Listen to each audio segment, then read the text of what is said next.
आत्मा की आवाज। किसी गांव में एक बहुत गरीब ब्राह्मण रहता था। ब्राह्मण गरीब होते हुए भी सच्चा और ईमानदार था। परमात्मा में आस्था रखने वाला था। वह रोज सवेरे उठकर गंगा में नहाने जाया करता था। नहा धोकर पूजा पाठ किया करता था। रोज की तरह वह एक दिन गंगा में नहाने गया। नहाकर जब वापस आ रहा था तो उसने देखा रास्ते में एक लिफाफा पड़ा हुआ है। उसने लिफाफा उठा लिया। लिफाफे को खोलकर देखा तो वह ब्राह्मण हक्का बक्का रह गया। लिफाफे में काफी सारे नोट थे।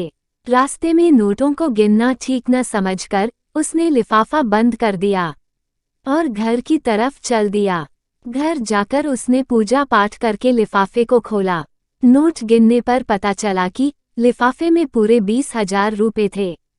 पहले तो ब्राह्मण ने सोचा कि भगवान ने उसकी सुन ली है, उसे माला माल कर दिया है।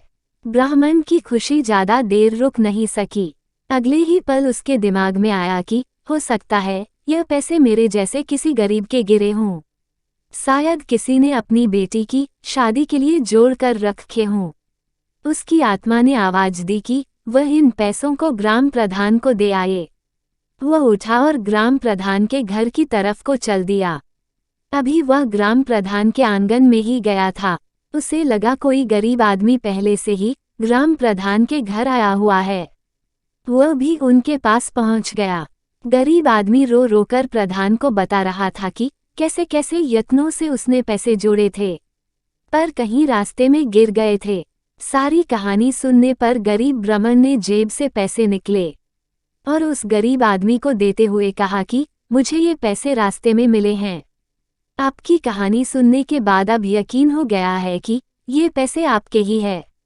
पैसे देखते ही गरीब के चेहरे पर रौनक आ गई। गरीब ब्राह्मण ने कहा पैसे गिन लीजिए। गरीब आदमी ने ब्राह्मण का धन्यवाद करते हुए कहा कि पैसे तो पूरे ही हैं, इसमें से मैं आपको कुछ इनाम देना चाहता हूँ। गरीब ब्राह्मण ने कुछ भी लेने से इनकार कर दिया। ब्राह्मण अपने घर को वापस आ गया। उसको इस बात की खुशी थी कि उसकी आत्मा की आवाज की जीत हुई है। उम्मीद करते हैं कि आपको ये कहानी पसंद आई होगी।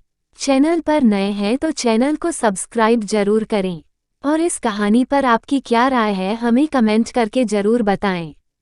कहानी पसंद आई हो तो लाइक और शेयर करना बिल्कुल भी नहीं भूले। कहानी सुनने के लिए आपको बहुत बहुत धन्यवाद।